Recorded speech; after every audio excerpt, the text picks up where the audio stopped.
afternoon. I'd like to thank you all for coming. I'm joined today by the chairman of the Syracuse Industrial Development Agency, Bill Ryan. This morning, we came to an agreement with the pyramid companies and related entities. And also this morning's special meeting, SIDA voted on an agreement that the pyramid companies will pay SIDA $1.5 million for a 6-month extension and also pay the related attorney fees to date. The $1.5 million will be paid in $500,000 installments, the first coming tomorrow, and the second 30 days from now, and then the third in 60 days. As a result of the pyramid companies obtaining a temporary certificate of occupancy for Phase 1, Destiny will also be obligated to pay a $4 million annual pilot payment commencing on January 1st. This will ensure that approximately $2.73 million comes to the city and approximately $1.27 million payment goes to the county. This $4 million will increase by 4% every year and will be paid as long as the bonds are outstanding on the existing mall, which is approximately another 20 years.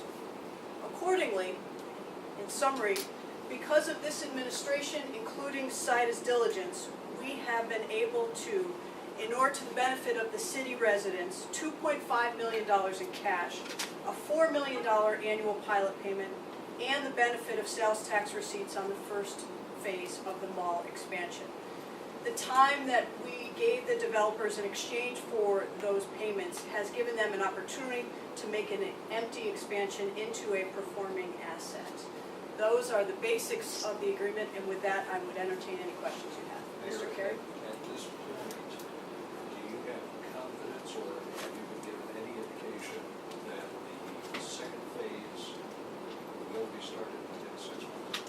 We have not talked about the second phase, and what we have been talking about is trying to make sure that we took an empty asset and made it a performing asset.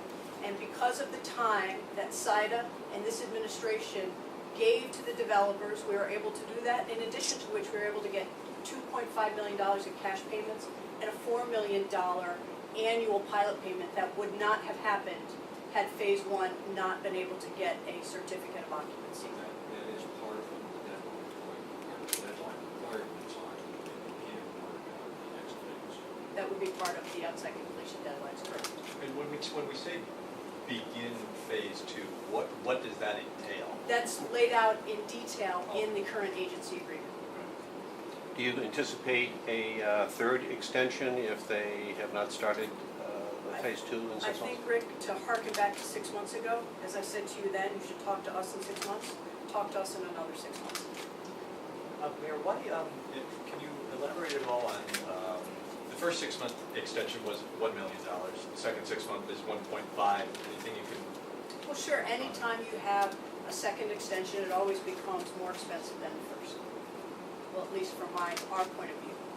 It's not universally accepted. Are you confident, because the Pyramid maintains they're going to be ready by the spring, are you confident that they're going to be, do you feel confident that they are going to be able to be up and running with that phase by? I don't see that as part of my responsibility, to have confidence in what Pyramid says or doesn't say. What I'm confident in is that we've given them an opportunity to meet deadlines, and I'm confident that we've gotten the benefit of the bargain in terms of getting now arguably $6.5 million that otherwise would not have come to this community had it not been for the efforts of this administration. Are you now at the point where these various payments, the beginning of sales tax revenue, if in fact all begins to operate in the spring as well, these additional payments to the city, $4 million that you mentioned,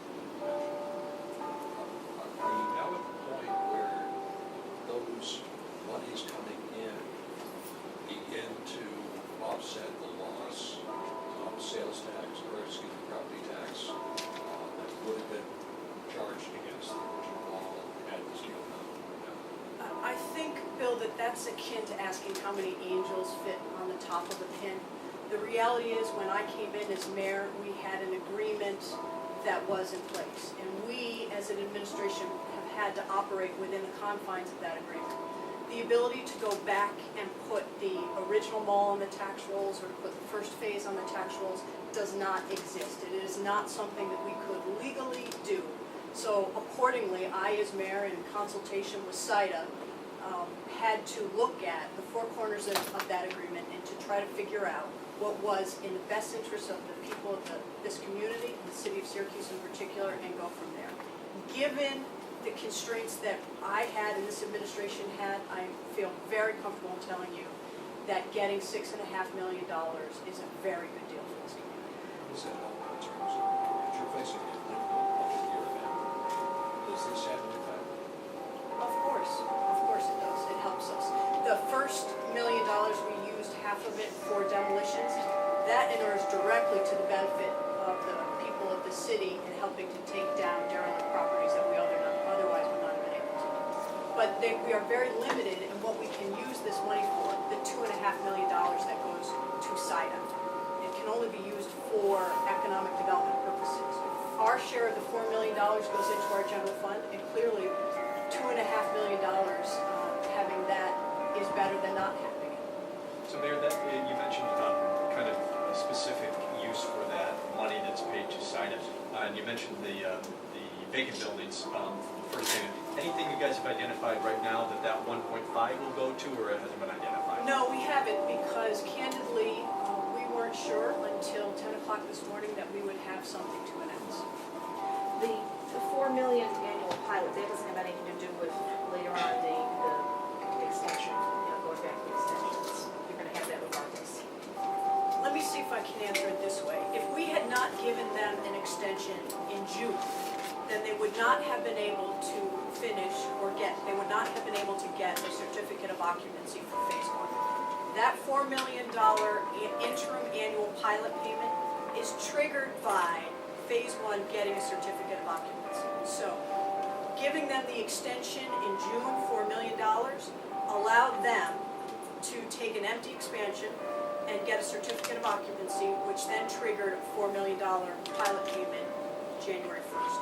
It also gave us $1 million for SIDA, and then it will give us $2.73 million to go to our general fund, and we will also get the benefit of any sales tax revenues or share of that. So that's a very complicated way of saying, yes, it was a direct result of giving extensions. The balance of the pilot payment goes to the county? Correct. So if they didn't have this TCO, that pilot payment would not kick in? Correct.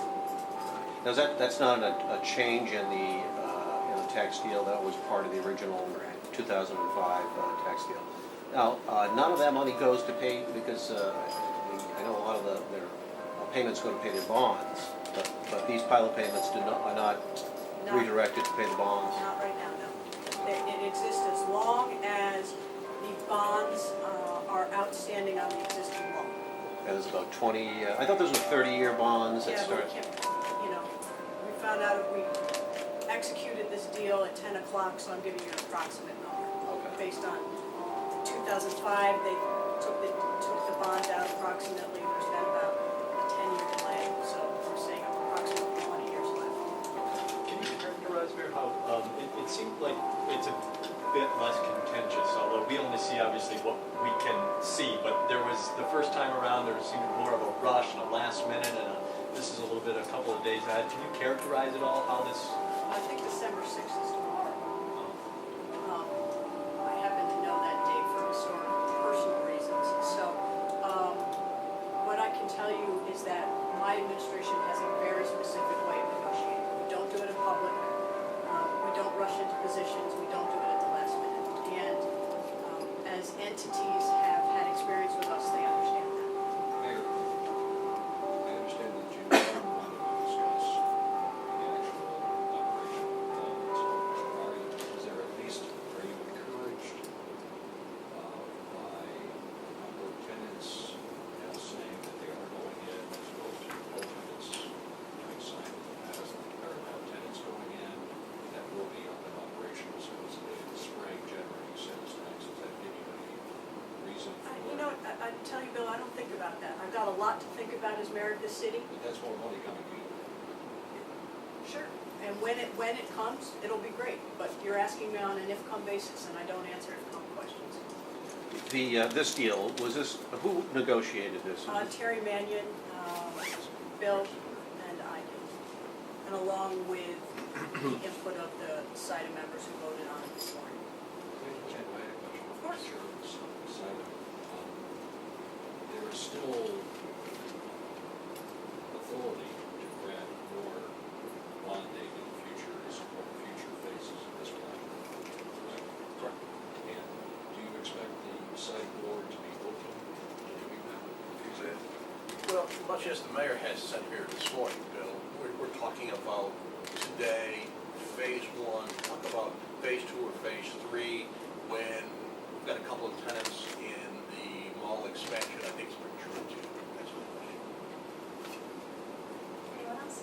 Yeah, Bill, can you talk about the extension, this was similar to the first deal then in terms of time and length, the only thing that's different is the payments amount and the installments setup? Yeah, the installment setups were just a matter of working that out, some detail, and as the mayor said, the second extension cost more than the first.